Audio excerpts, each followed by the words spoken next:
it's a challenge at the moment. So there are like many components to it. I think every single organization is trying to be AI enabled, Hmm. or like they're trying to use products they have AI inbuilt in them. So same thing happens with your identity device and MDM and like various like those checks in zero trust. They are also becoming AI first or AI enabled. So they can actually see someone's access in the past. Hmm. Like they can also like draw a graph saying like, hey, this person is only accessing these things in like last 6 months. They have not accessed these many apps, so they can like definitely surface those information. So that is definitely useful. So when you're implementing let's say zero trust, or you have like implemented, it can definitely give you that kind of like a one less work of like automation and auditing. So Hmm. it is already in one few of the products. The other side is, let's say you have like enterprise search tools. They can go across every single place, right? Hmm. Um, and they can grab and they can get trained on the data.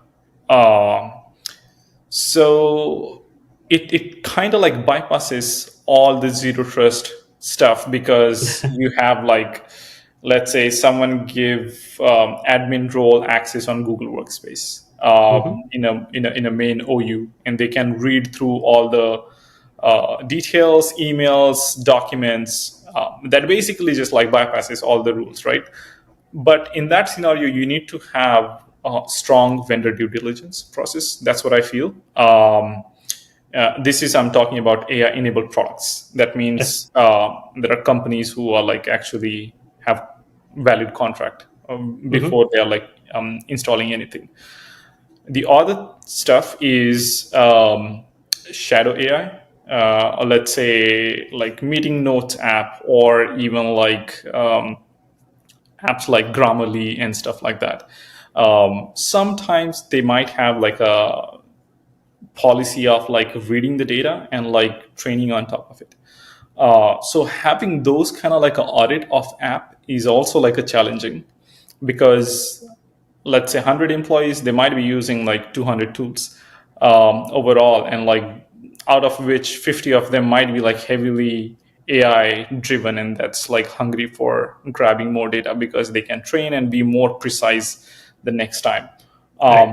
So it needs to be like a vendor due diligence process with like a strong SLA agreements. Like, hey, you can use AI, you can embed in the product, but you cannot train based on our data.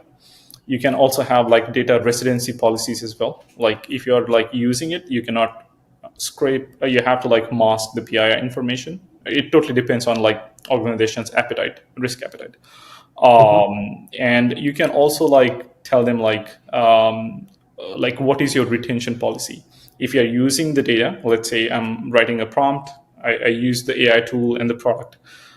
Are you like retaining this data somewhere else? Are you training on top of it? So you can have all those things in the legal contract. That is the one way of like adding the control. The second step is like, let's say engineers and developers are like trying to like build out MCP tools for they have like a MCP clients hooking up to like any of the servers. Hmm. Again, all these servers will need specific sort of like API keys on like some tools, because it's adding the context to the model. Right. So also having that control, who controls those API keys, who has access to creating API key, that again goes back to the permission sets and like having like fine-tuned granular policies. Hmm.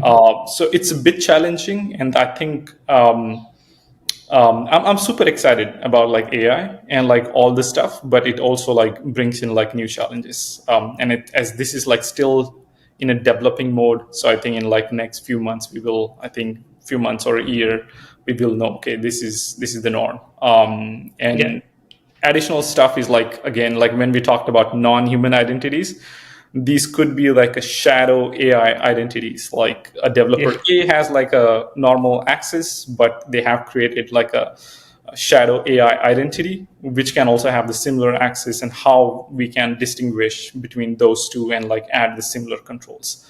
Yeah. Uh, but yeah, I think I'm super excited and looking forward to like what can be done.